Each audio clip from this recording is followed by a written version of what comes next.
Pada kesempatan sore hari ini kita punya satu topik yang mungkin di masyarakat sedang diperbincangkan atau sedang tren sekarang. Topik sore hari ini adalah kesehatan mental dengan cahaya kebijaksanaan. Ya, kesehatan mental. Sebelumnya saya ingin tanya Bapak Ibu semua di sini, apakah sampai saat ini mentalnya sehat? Apakah mentalnya sehat? Masuk hal kecil gini aja bohong. Nah, yang ingin Bante sampaikan di sini adalah poin pertama, kita semua harus menerima, harus sadar diri, tahu diri bahwa sebenarnya kita semua sesungguhnya tidak sehat secara mental. Memang di dalam agama Buddha di Sutta tidak tertulis langsung mental, tapi di Buddhis itu pikiran, batin, kesadaran kita. Dan kalau berbicara artinya kesehatan mental, kalau kita benar-benar sehat, berarti pikiran batin kita itu sudah terbebas dari kilesa, kekotoran batin, terutama loba, dosa, dan moha. Nah, sekarang saya tanya kembali, apakah di sini mentalnya masih sehat semuanya? Nah, ini biasanya wanita mudah berubah memang. Pertama dan utama harus kita sadari bahwa memang demikian adanya kita itu kurang sehat secara mental. Maka inti ajaran Buddha yang pertama adalah menyatakan bahwa Sang Buddha tidak pernah menjanjikan kita untuk memberi pertolongan, atau Sang Buddha tidak pernah, kalau kamu percaya sama saya jamin kamu semua bebas dari penderitaan. Tidak. Tapi poin pertama, Sang Buddha menyampaikan bahwa memang poin pertama yang harus kita sadari bahwa hidup ini memang ada tentang duka. Jadi Bapak Ibu sering bilang bahwa hidup adalah kok nggak berani jawab keras ya, takut salah gini. Hidup adalah duka, artinya penderitaan ya. Hidup adalah, pantas Bapak Ibu menderita terus ya. Bukan hidup adalah penderitaan. Nah, ini yang sering kita salah pengertian. Kalau hidup penderitaan, kita berarti menderita terus. Tapi yang perlu kita sadari adalah penderitaan memang bagian dari kehidupan kita. Maka setiap hari, setiap saat kita harus menyadari suka duka. Ya. Loka dhamma, dhamma yang pasti dalam hidup ini adalah salah satunya suka dan duka. Mendapatkan kehilangan, dihina, disanjung. Ada 8 kondisi yang pasti, panas, dingin. Nah, kita menyadari bahwa poin pertama adalah memang ketidaknyamanan yang sering kita sebut dengan duka. Duka itu artinya bukan penderitaan sebenarnya yang definisinya. Duka itu zaman Sang Buddha artinya duka itu tidak pas. Duka artinya tidak pas. Jadi sesuatu yang tidak pas dengan niat kita, dengan keinginan kita, maka menyebabkan ketidaksukaan. Duka itu dulu perumpamaannya gini Bapak Ibu. Bapak Ibu di sini tahu roda pendati? Ya, mungkin yang generasi milenial ke atas tahu, yang Gen Z nggak tahu. Roda pendati itu roda dokar ya, kalau jam Indonesia dokar ya, ya Romo ya. Delman. Itu lubang di tengah itu kan bulat. Nah, kita masukin kayu yang bentuknya persegi, maka nggak pas, maka menyebabkan duka. Nah, kalau kita udah tahu ini nggak pas, mau diapakan? Pertama menerima bahwa memang nggak pas. Kalau kita paksakan ya nggak bisa. Lalu caranya gimana? Ya kita paskan, ambil parang atau pisau atau apa, dibuat bulat, maka bisa pas. Ini yang disebut artinya duka. Duka itu nggak pas. Jadi kalau harapan Bapak Ibu nggak pas dengan kenyataan, maka menyebabkan ketidakpuasan atau tidak senang atau duka, penderitaan. Ini nggak pas. Ya, poin pertama tidak pas. Maka kesehatan mental justru kita sebenarnya menyadari bahwa Kita harus menerima bahwa kita sakit. Setelah itu kita dikasih tahu Sang Buddha, kamu sakit, tapi ada sebabnya loh kamu sakit itu. Apa sebabnya kita nggak sehat mental kita? Masih ada loba, masih ada dosa, masih ada moha. Ini yang membuat mental kita belum sembuh. Ya, masih ada kilesa, kekotoran batin. Tapi tenang. Sang Buddha kasih tahu bahwa yakin bahwa ini bisa disembuhkan. Maka duka, sebab duka ada sebabnya. Lenyapnya duka, Sang Buddha kasih tahu bahwa ini bisa dilenyapkan, bisa diselesaikan, bisa diobati. Poin terakhir apa? Jalan menuju lenyapnya duka, ada obatnya. Apa jalan menuju lenyapnya duka? 8 jalan bermulia atau 8 jalan utama. Nah, kalau kita menyadari bahwa memang kita ada kurang sehat, kita harus menyadari bahwa ada sebabnya loh. Ini bukan tiba-tiba kutukan atau Sang Maha menghukum kita, enggak. Tapi disebabkan oleh diri kita. Dari kehidupan masa lampau sekarang yang menyebabkan kita tetap memiliki ketidaksehatan mental kita. Tapi ada jalannya, yaitu 8 jalan utama itu. Nah, ketika kita benar-benar menjalani itu, kita ringkas menjadi dana, sila, dan bawana atau samadhi. Maka kita akan mendapatkan jalan keluarnya. Tadi di awal Bante menyebutkan danang datantu sadaya, silang rakantu sabada, bawana birata hontu gajantu dewata kata. Ya, Bante pakai bahasa Pali biar kelihatan bahwa biku gitulah. Soalnya biasa di podcast memang nggak pernah pakai bahasa Pali. Kalau Bapak Ibu lihat di podcast enggak. Karena saya tahu audiennya bukan umat Buddha. Masa di komposerku bilang kanti paramang tapo titikang, makin botak nanti dia. Mikir kan? Tapi kita menggunakan bahasa keseharian. Nah, ini tadi danang dadantu silang rakantu sabada bawana birata hontu gajantu dewata kat. Bila mana kita sebagai umat Buddha, sila dana kita lakukan dengan kontinu, sila kita latih dengan bertahap, dan bawana kita jalankan, maka kita bisa terlahir di alam dewa, di alam bahagia hingga merealisasi pembebasan. Nah, 3 resep itulah yang bisa membuat kita sembuh dari sakit mental, pikiran maupun batin kita. Itu ada jalannya.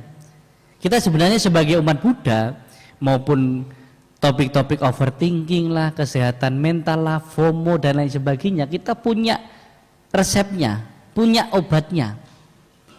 Kalau boleh saya perumpamakan, Sang Buddha itu ibaratkan dokter. Kita itu divonis semua sakit. Mental juga demikian, tergantung stadium berapa. Ada yang stadium 1, 2, 3.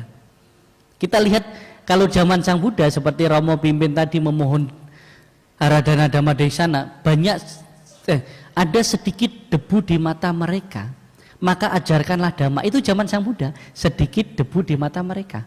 Zaman sekarang kita tidak sedikit debu tapi udah katarak. Iya kan? Nah, inilah yang perlu kita sadari, pahami Bapak Ibu. Kalau kita tidak terima bahwa kita sakit, gimana kita mau cari tahu sebabnya kenapa saya sakit? Bapak Ibu kalau datang ke dokter, dikasih tahu penyakitnya, terima nggak? Terima nggak? Terima kan bahwa sakit, oh kamu flu, pilek. Ya terima, memang lagi sakit. Karena apa dok?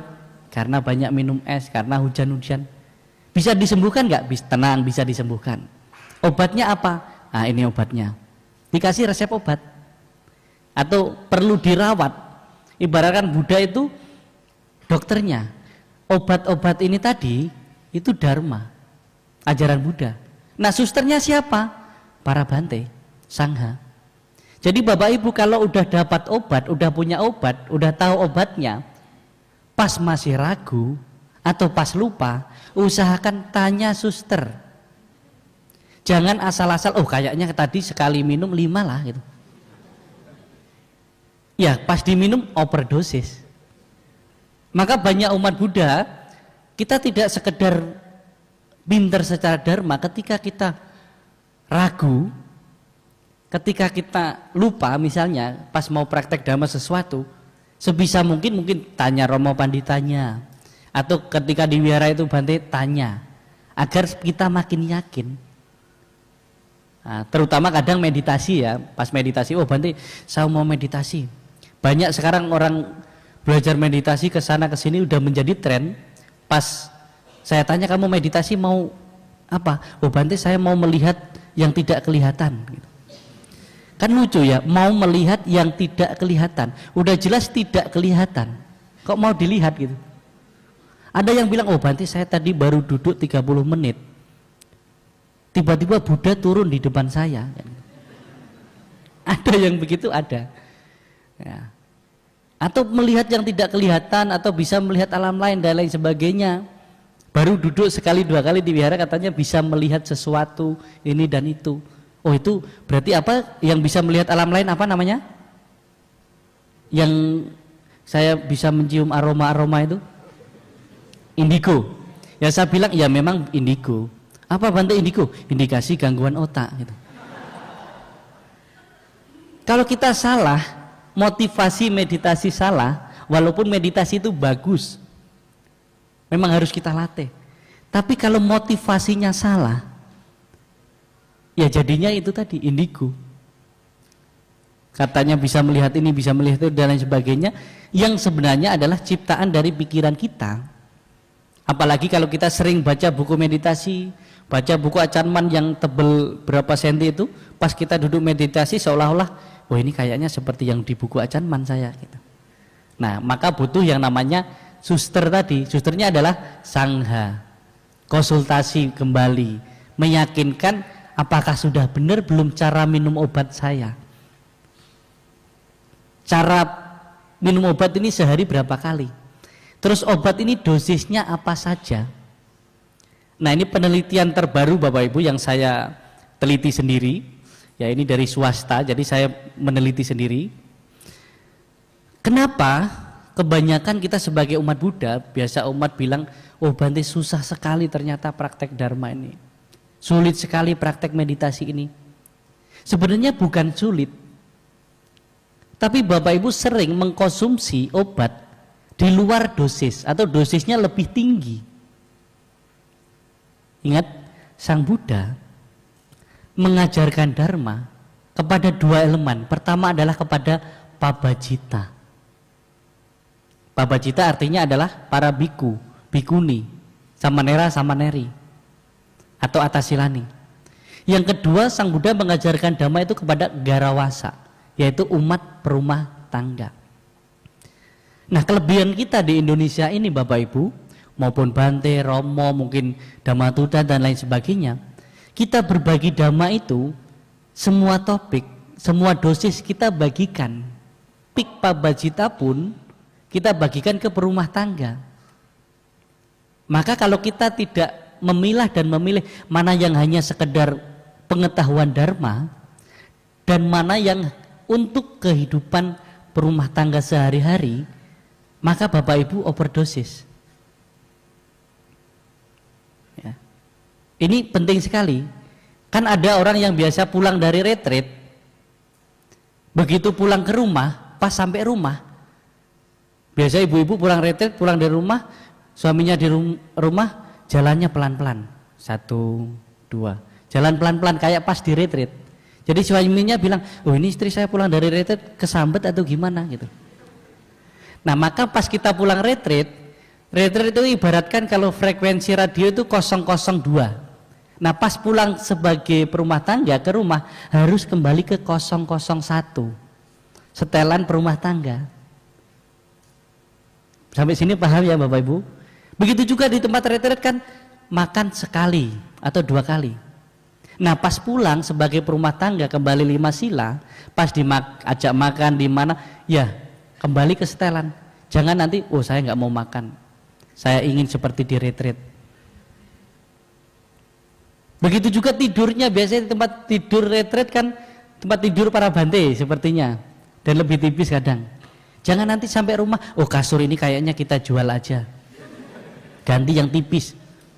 Enggak gitu juga, harus kembali ke setelan sebagai Bapak Ibu garawasa, menjalankan kehidupan 5 sila kembali. Nah ini kalau kita kadang overdosis, kalau enggak kita balik ke dosis yang kita Bapak Ibu sebagai perumah tangga, justru malah bukan tambah bagus di rumah tangga, malah ribut. Maka banyak orang salah paham, ini sering retreat, sering meditasi kok rumah tangganya kok malah nggak bahagia. Karena itu tadi, membawa cara hidup pabajita ke dalam rumah. Maka harus kembali ke setelan garawasa. Ada satu cerita, ini nyata di Medan. Tim saya punya tim work, itu rata-rata yang tidak berkeluarga, dan mereka selama masa wasa 3 bulan itu ikut menjalankan atasila. Jadi pas masuk wasa dia ikut memohon 8 sila, dan itu selama 3 bulan. Nah, dalam tanda kurung tadi ya, tidak berkeluarga. Yang tidak berkeluarga atau belum berkeluarga atau memang memutuskan nggak berkeluarga, atasila 3 bulan. Nah waktu itu ada satu penyusup ibu-ibu ikut menjalankan atasila 3 bulan. Nggak sampai 1 minggu ada bapak-bapak datang ke wihara marah-marah. Bante ngajarkan apa? Kok istri saya kok diajak makan nggak mau, tidur kok tidur sendiri, sendiri semua. Nah baru ketahuan ternyata ada satu penyusup yang perumah tangga ikut atasila 3 bulan. Mertuanya juga marah-marah, lain sebagainya. Udahlah, kalau gitu kamu nikah lagi aja gitu. Ini serius, udah tukar tambah aja gitu. Tukar tambah kan, emang apa barang kan. Nah saat itu juga saya bilang, Ji, mending sekarang ambil 5 sila, kembali ke 5 sila. Boleh atasila, ya maksimal kalau berumah tangga 1 bulan 2 kali, jeit capgo. Ya, kalau enggak ya 4 kali lah, karena kan masih hidup bersama keluarga di rumah. Ya, kecuali memang udah enggak berkeluarga atau enggak punya keluarga, oke lah 3 bulan full. Nah itu adalah satu pelajaran bahwa kita harus lihat situasi kondisi ketika praktek meditasi. Tahu tanggung jawab kita juga. Tanggung jawab Bapak Ibu ketika sebagai kepala rumah tangga atau ibu rumah tangga, tahu tanggung jawabnya seperti apa. Maka jadikanlah Dharma, ajaran Buddha itu sebagai cara hidup, bukan solusi ketika Bapak Ibu punya masalah hidup. Kalau hanya menjadi solusi ketika kita punya masalah hidup, kita sering punya masalah. Tapi kalau kita jadikan Dhamma itu jalan hidup, Google Map kita, maka kita tidak sering salah jalan atau masalah, karena Dhamma sebagai cara hidup, bukan hanya solusi ketika kita punya masalah hidup. Biar kita, mental kita itu semakin lama bisa semakin sehat. Setidaknya yang awalnya stadium 3 agak menurun lah. Ibaratkan praktek Dhamma itu kemoterapi. Ya memang susah, memang sulit. Ada resikonya juga praktek Dharma itu gitu. Tapi harus dijalani. Ketika sesuatu kita niat dengan niat yang benar, niat yang baik, maka akan baik-baik saja. Itu. Ya jadi mungkin itu pembuka singkat dari saya, walaupun panjang tadi. Nah, jadi selanjutnya silakan Bapak Ibu yang ingin bertanya, menanyakan sesuatu yang ingin diketahui, yang belum tahu ingin diketahui, atau masih ada keraguan-raguan atau apa yang saya sampaikan tadi, ada pertanyaan, silahkan.